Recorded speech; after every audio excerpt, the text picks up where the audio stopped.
তুমি কি জানো, কষ্ট সবসময় শাস্তি নয়, অনেক সময় কষ্ট আল্লাহর ভালোবাসার সবচেয়ে বড় প্রমাণ। তুমি হয়তো ভাবছ, আল্লাহ যদি আমাকে ভালোবাসতেন তাহলে এত কষ্ট দিতেন না।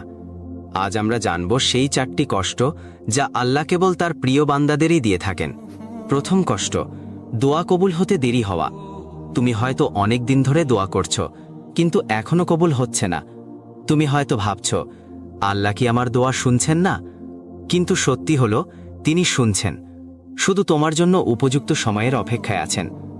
আল্লাহ চান তুমি ধৈর্য ধরো, আরও বেশি করে তাকে অনুভব করো। তিনি চান তোমার হৃদয় শুধু তার কাছেই নরম হোক। দ্বিতীয় কষ্ট, ঘন ঘন পরীক্ষা। জীবনে একটার পর একটা বিপদ আসছে, চারদিক থেকে হতাশা তোমাকে ঘিরে ফেলেছে। এটাই আল্লাহর ভালোবাসার প্রমাণ। ঠিক যেমন আগুনে গলে সোনা খাঁটি হয়, তেমনি কষ্টে একজন মুমিন পবিত্র হয়। আল্লাহ যখন কাউকে ভালোবাসেন, তিনি তাকে বারবার পরীক্ষা করেন, যাতে সে আরও পরিশুদ্ধ হয়। তৃতীয় কষ্ট, প্রিয় জিনিস কেড়ে নেওয়া। তুমি হারিয়েছ ভালোবাসা, কাজ, অর্থ কিংবা কোনো মানুষকে। হয়তো ভাবছ, কেন? আল্লাহ জানেন, হয়তো সেই জিনিসটা তোমার জন্য ক্ষতিকর হয়ে যাচ্ছিল, তাই তিনি তোমার পথ পরিষ্কার করেছেন, যেন তুমি আরও ভালো কিছু পেতে পারো। তিনি যা কেড়ে নেন, তার চেয়েও অনেক উত্তম কিছু দিতে চান। চতুর্থ কষ্ট, তোমার চারপাশে অনেক মানুষ থাকা সত্ত্বেও তুমি নিজেকে একা অনুভব করো।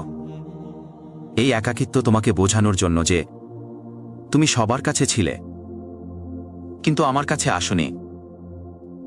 অনেক সময় আল্লাহ আমাদের সব সম্পর্ক ভেঙে দেন, সব দরজা বন্ধ করে দেন, শুধু যেন তুমি একটা দরজায় কড়া নাড়ো। এই 4টি কষ্ট যদি তোমার জীবনে থাকে, তবে ভয় পেও না। এই কষ্টগুলো আল্লাহর ভালোবাসার চিহ্ন। তিনি তোমাকে ভালোবাসেন। তুমি যদি ধৈর্য ধরো, তাহলে এই কষ্টগুলোই তোমার জীবনের সবচেয়ে বড় নিয়ামত হয়ে দাঁড়াবে। ভুলে যেও না, আল্লাহ কখনো তোমার কষ্ট অপচয় করেন না। তোমার কান্নাও তার কাছে খুব মূল্যবান। আল্লাহ তোমার সব কষ্ট সহজ করে দিন। ভিডিওটি কেমন লাগলো তা কমেন্ট করে জানাতে ভুলবে না। আসসালামু আলাইকুম।